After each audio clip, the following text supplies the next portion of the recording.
Heartbreaker Chapter 3. Clean your tracks. Sophie felt uneasy as she walked together with the strange man through the forest. Her heart didn't stop beating one bit from the wolf attack just now, and felt as if the beast could jump at her any second. Her eyes darted through the area, looking for movement along the trees. There was nothing to be seen, not a single creature. It almost seemed as if she and the man walking beside her were the only ones present. If the event from a moment ago hadn't happened, then this might have looked a lot more romantic. A man and a woman wandering through the forest under the stars. The stars, Sophie thought to herself. It had gotten dark quickly. There was no way she would remotely find her way back to her car. Everything looked the same in the moonlight. Sophie let out a sniffling sigh.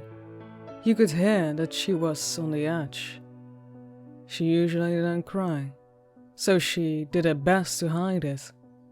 She was strong physically, though she always did her best to look strong emotionally in front of Helena. But that habit left when she was alone. She was nothing without a sister, so she straightened her back and heaved her head higher. The man saw this and answered her with another sigh and said, "Hey, I don't know what happened while you were in the forest, but you are safe in my cabin, I promise." Sophie nodded. She didn't understand why they weren't running or going faster. There was a damned man laying in his own blood somewhere in this damned forest, and a wolf killing people. That thing is probably eating Daniel right now. The thought and the image made Sophie almost feel even worse.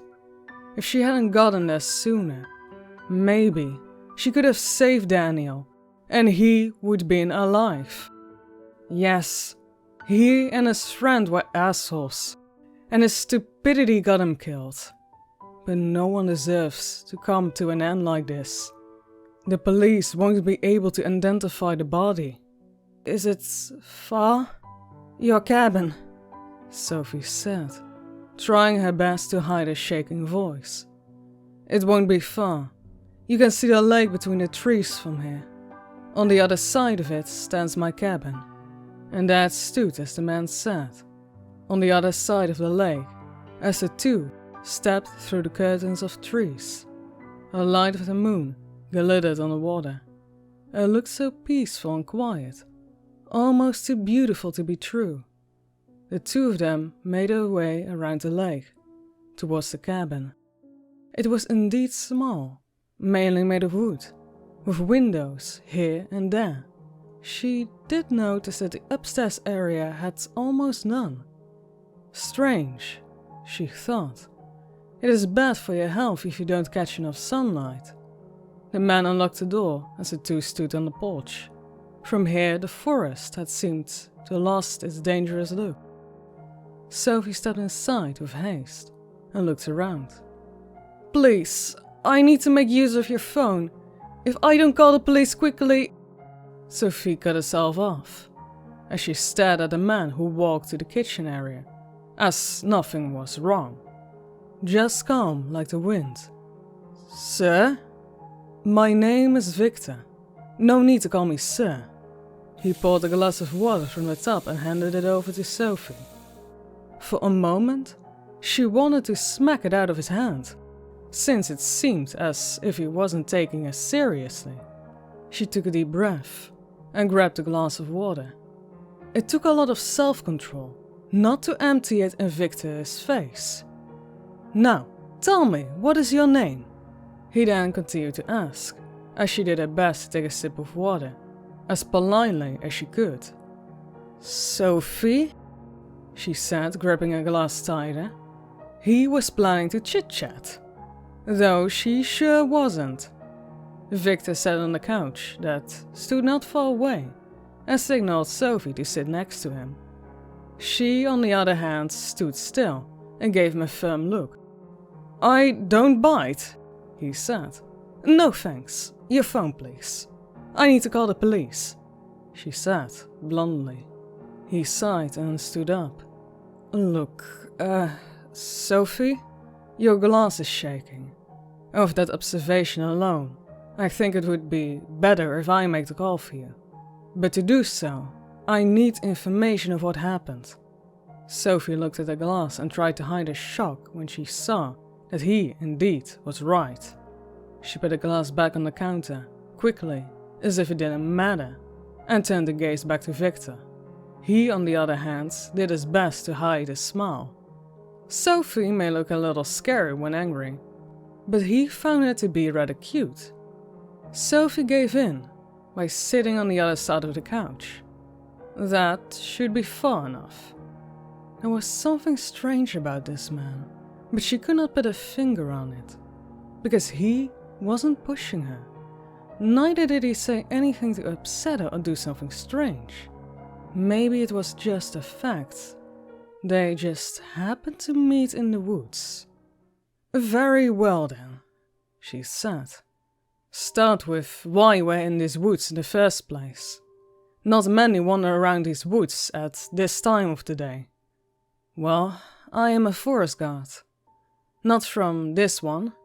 I'm from Canada. A week ago, my father got called about this forest and got a question to help investigate. But instead, he sent out my sister and I." "A forest guard? So, you're a tree lover like myself then? I almost thought you came here to camp in the woods." "No, I'm staying at the campsite, not very far away from here." "I know that one. If you'd walk long enough through these woods, in the right direction, you end up at the base of the mountain that borders the campsite." Sophie made a small note of that. She didn't know if you could waltz into the campsite freely like that, but if so, that could mean the wolf had access to the campsite as well. "Sorry, continue your story," Victor said, noticing that Sophie went a little quiet. "Right, so, last evening, my sister Elena and I went to grab food at the campsite, but overheard a conversation between two others who were staying at the campsite. Now, we already knew that the wildlife is growing thinner and thinner, but not the story that they told. I can't blame the animals. More and more people leave their trash here. I do my best to clean everything up, but I can't save them all. A lot of them died so far from eating plastic bags, cigarettes, beer caps, and more. So that had been a factor as well, Sophie thought to herself. This man had been doing his best to save what is left from the forest. But for how long? How long had he been cleaning after others? Maybe the wolf was only a smart part of the ecosystem that survived, looking for food that had gone scarce and thus attacking Daniel. So the wolf is not to blame. The what? Victor questioned her. The story the man at the bar told me. It was about a wolf roaming through this forest. I faced it before running into you. It killed one of the people that stayed at the campsite. But now I hear this. It might have protected itself, or went out to hunt for food, since there's so little left. Sophie hesitated a little, but sat closer to Victor, seeing that both of them were sad about the state of the forest, and felt helpless. So, that is what had scared you. That truly is a wolf. I've heard locals talk about it, but I had never seen it. I live here for almost 3 years now, but never have I ever seen such a creature walking through these woods. Sophie had started to calm down. She stared into the fire of the fireplace in front of her. The flames danced and seemed to enchant her as they licked the wood. Victor eventually put his hand on his shoulder. It will be all right. I will call the police for you. Do you know whose body it is and where?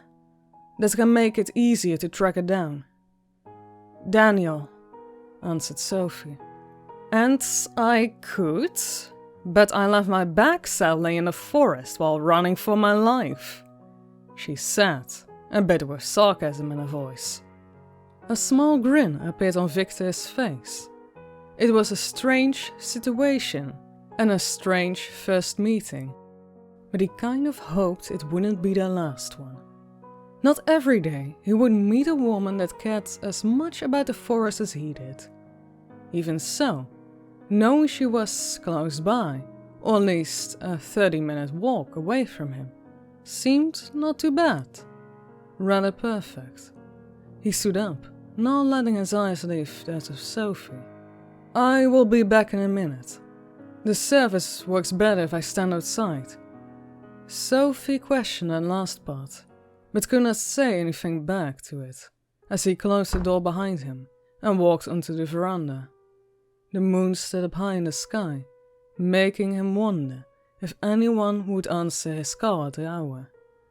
He started dialing his number and held his phone to his ear. "Hello, you're speaking with Claude Dupont."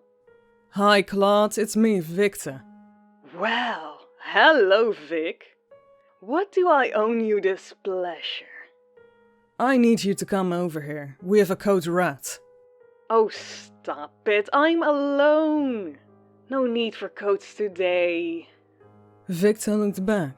Through the window, he could see Sophie sitting on the couch. In the meantime, she had grabbed a glass of water again and was taking small sips. "The snake is among the flowers." The line went silent for a while. "Good. Let's keep the riddles going then.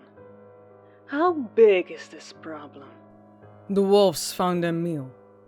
"My, you need to get more creative with these. I understand you and I also know what you're going to ask me next. But seriously, have you never read any of the books I gave you? "That does not matter. Well, will you help me or not?" Victor froze at the spot as he had raised his voice, his hand covering his mouth. He put his phone away from his ear and listened for noises on the other side of the door. Nothing. Good. Vic, you're still there? Victor! Yes, I'm still here. Good. Now tell me, why aren't you going to clean your own shit? The snake found a rose among the flowers. There was a gasp on the other side of the line and creaks of a chair. No way. Valentine the Heartless finally find a girl. Let me guess. She is staying a while and you don't want her to find that in your forest. For your record, she already did. Be careful with your wording, dearie. And let me guess. She thinks you're calling the cops. Victor didn't answer Claude's, his last question, only balled his fist. On how well his friend knew him. Laughter came from the other side of the line. Oh, Vic, you're hilarious. Don't worry, I will take care of the cleaning. But do know I want a favor in return. What? Nothing at the moment. Still need to think about it. Victor let out a sigh and looked back inside at Sophie. She was now examining the small figures cut out of wood that stood on top of the fireplace. A smile grew on his face by just watching her. So, Vic, do we have a deal? Do what you have to do. Make sure you finish the job before she leaves tomorrow morning. It's cute you let her. Before Victor could say another word, Claude hung up the phone.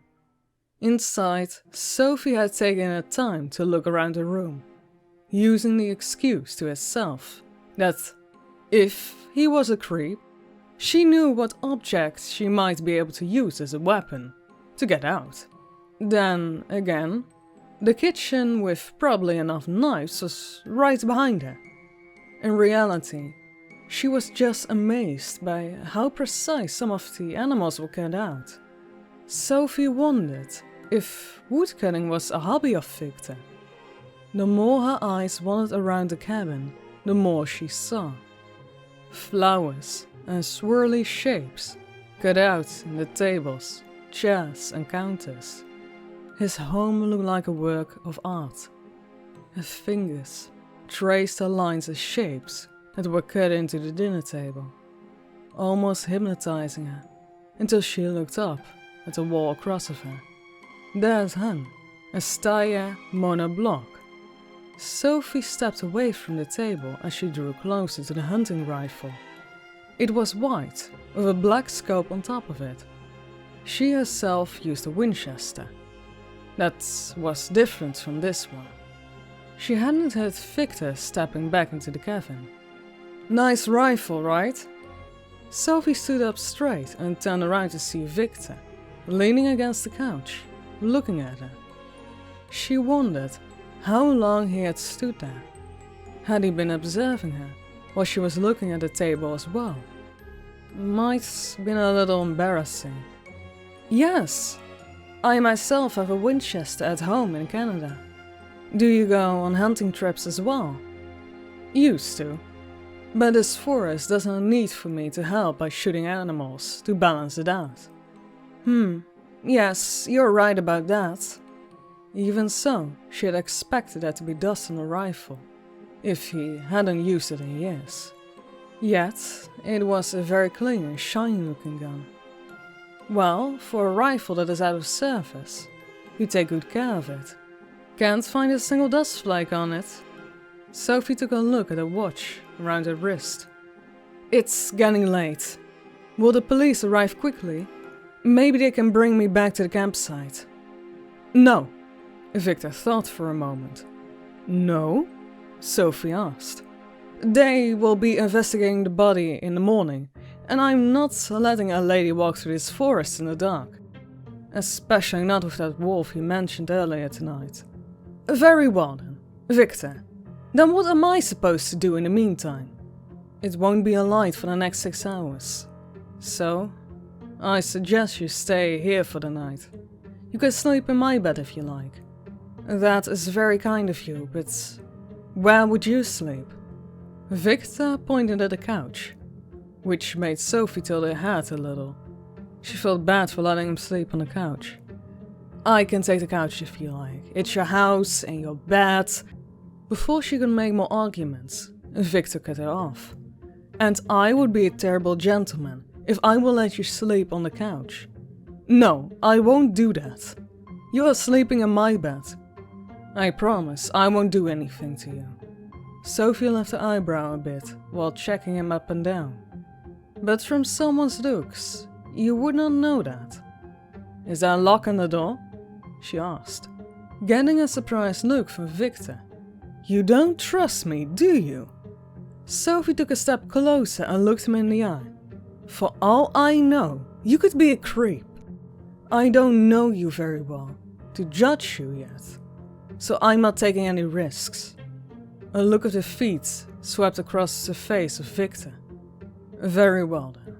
He held out a key that he took from his pocket. "Do be careful with it. It is the only key I have." Sophie tried to grab it before Victor pulled it back and raised his hand up high. "If you break it, you are stuck in that room. And I'd rather not get an axe to break down the door to my own room. I won't, and don't worry about it. With a little effort, I can pick it." Victor shrugged before handing the key to Sophie. She turned around and walked off, then standing still and turning around to look back straight at Victor. "Could you be so kind to show me where your room is?" Victor snickered as he caught up with her. Sophie looked at him when he walked past her and knocked on the door in the hallway. "This one." Strange, she thought. It's on the bottom floor. She looked at the stairs. Then what's up there if the bedroom was here? It must be small, that's for sure. The lock looked like it could be unlocked from both the in and outside of the room. "Good night, Sophie," Victor said to her. She turned around before entering the room. "Good night to you as well, Victor." She then closed the door behind her and locked the door. Victor quietly moved towards the stairs, his hands gently touching the handrail as he made his way up. Upstairs, he opened the door to what looked like a workshop. It was dark, cold and grim. No windows that could illuminate what hid within. Carefully, he walked over to a small table and lit a candle that stood on top of it. Victor looked at the axe that laid on top of the table. "Not tonight," he said to himself. "There will be plenty more opportunities in the future."